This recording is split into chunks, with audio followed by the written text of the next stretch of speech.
महामहिम गुरुदेव के चरणों में वंदन।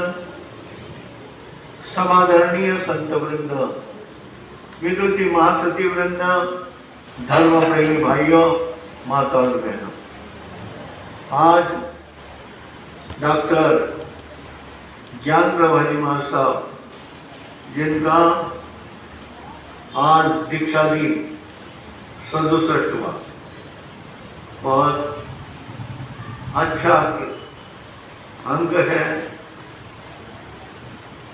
महासती जी ने जो संयम ग्रहण किया था, संयम बहुत से लोग ग्रहण करते हैं,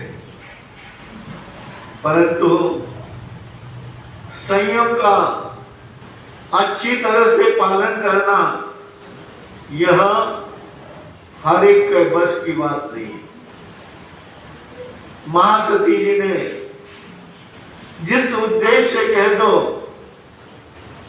जिस लक्ष्य से संयम ग्रहण किया है, वास्तविक सब कुछ होते हुए भी कहा गया है, जे करते भी ये बोए लद्दे भी पिछी कुई साही ने चढ़ी होए से ऊंचाई की ऊंचाई। वास्तविक सभी कुछ साधन उपलब्ध होते हुए भी उसको ठुकरा कर संयम ग्रहण करना बड़ा कठिन काम। परंतु महासती जी के पास किसी बात की कमी नहीं थी। एकमात्र लक्ष्य आत्मशुद्धि, आत्म कल्याण, आत्मा का पवित्र बनाना, यह सभी कुछ लक्ष्य को लेकर के उन्होंने संयम ग्रहण किया था। मैं बता रहा था कि संयम ग्रहण करने के बाद जो वैराग्य की भावना है, निरंतर टिक करके रहनी बहुत कठिन होती है।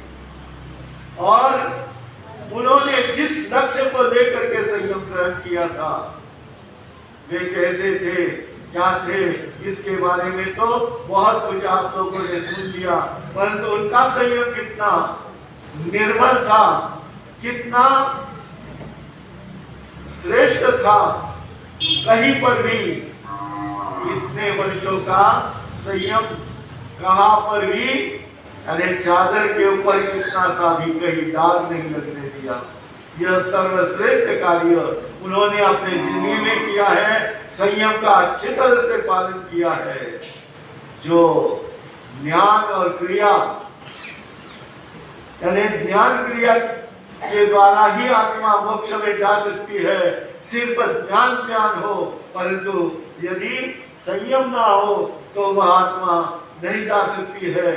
परंतु जिनके अंदर ज्ञान और संयम दोनों साथ में थे, और संयम के ज्ञान और संयम के द्वारा उन्होंने अपना लक्ष्य शीघ्र प्राप्त होगा ही होगा, इसमें कोई शक नहीं है।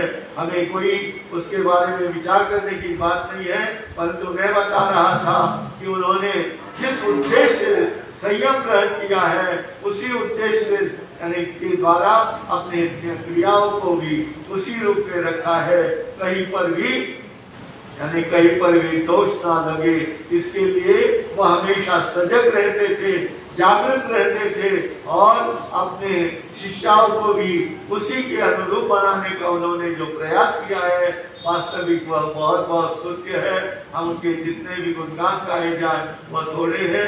वास्तविक महासती जी ज्ञान का तो खजाना था ही था, परंतु ज्ञान के साथ में उनका संयम भी उतना ही शुद्ध था, उनका संयम उतना ही श्रेष्ठ था। तो ऐसे महान साध्वी जी का जितना भी गुणगान गाया जाए वह थोड़ा है।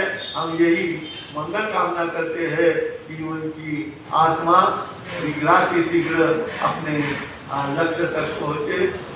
इतना ही कह करके मैं अपने शब्दों को विराम देता हूँ। और बहुत अधिक सारस संघ ने यह कार्यक्रम करके एक सुंदर कार्य किया है। वास्तविक यानी छोटा सा संघ फिर भी इस संघ के अंदर जो उत्साह है, उल्लास है, वैसा ही उत्साह निरंतर आगे बढ़ता जाए, ऐसी मंगल कामना करते हुए, क्योंकि कांतिलाल जी साहब बहुत सेवाभावी है, श्रद्धालु है और अच्छे विचारक है। तो कांतिलाल जी प्रतिदिन करीब करीब 1 घंटा तो मुझे घुमाने में भी समय देते हैं। तो ऐसे सेवाभावी व्यक्ति इस संघ को अध्यक्ष के रूप में मिले हैं। हमें उनके ऊपर